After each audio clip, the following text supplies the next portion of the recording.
In a busy metropolitan neighborhood, an 18-year-old college student lived a quiet, disciplined life.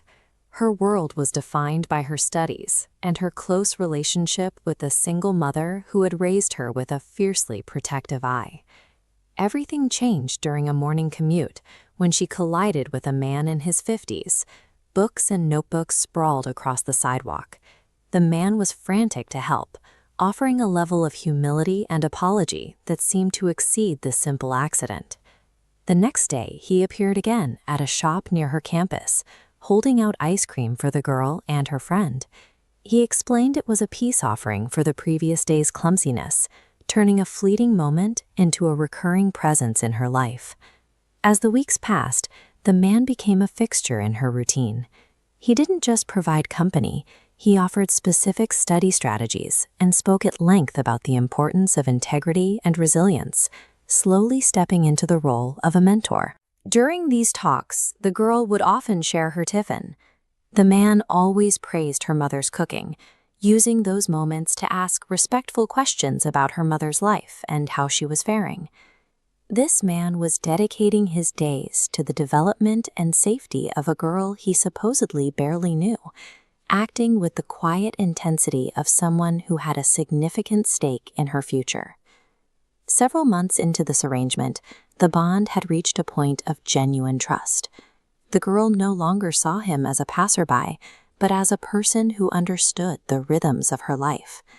On her birthday, she found a gift left for her with a short note: "May your dreams always fly high." It was signed only by a friend, but the sentiment was one she had heard the man express many times before. The warmth of the season ended abruptly when the girl's best friend was hospitalized. The friend had witnessed a series of criminal activities and had been beaten into silence by a local gang to ensure she wouldn't talk to the authorities. Seeing her friend in a hospital bed left the girl feeling completely exposed. It was a stark reminder that in the face of organized violence, she and her family had no way to defend themselves. When she broke down and told the man what had happened, his demeanor shifted. The situation was no longer about life advice. It was about whether he would step out of the periphery and deal with a threat he hadn't created. Without a word to the police or the family, the man tracked the group responsible for the assault. He handled the confrontation himself, systematically using a level of precision and force that suggested he was far more than a simple bystander.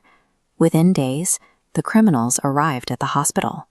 They weren't there to finish the job, but to beg for forgiveness and pay the entirety of the medical expenses, clearly terrified of the consequences if they refused. The mother was stunned by the sudden resolution.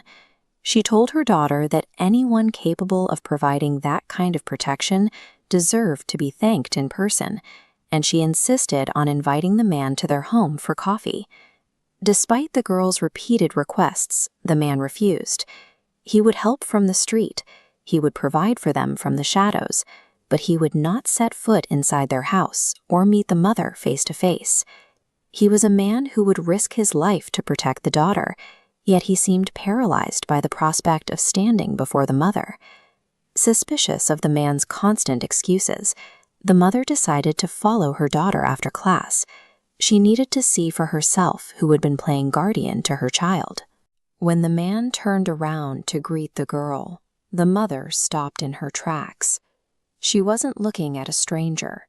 She was looking at her husband, the man she hadn't seen in over a decade.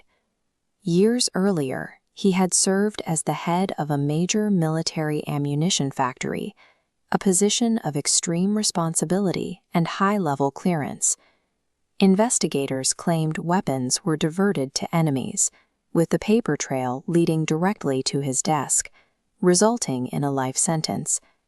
Believing him a traitor, the mother severed every connection. But a decade later, new evidence rerouted the blame, proving he was framed. The next morning, the mother confronted him at his home, still fueled by the years of perceived betrayal. She ordered him to stay away from the daughter he had supposedly abandoned. He didn't raise his voice, He simply handed her a military dossier.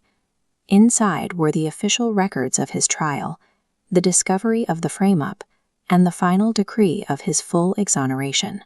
Reading the documents, the mother realized the man she called a traitor actually spent a decade in a cell for crimes he didn't commit, only to return and protect them the moment he was free. With the records finally public, the girl understood why the stranger had been there all along. He wasn't just a mentor, he was a father who waited 10 years to prove he was the man they originally believed him to be.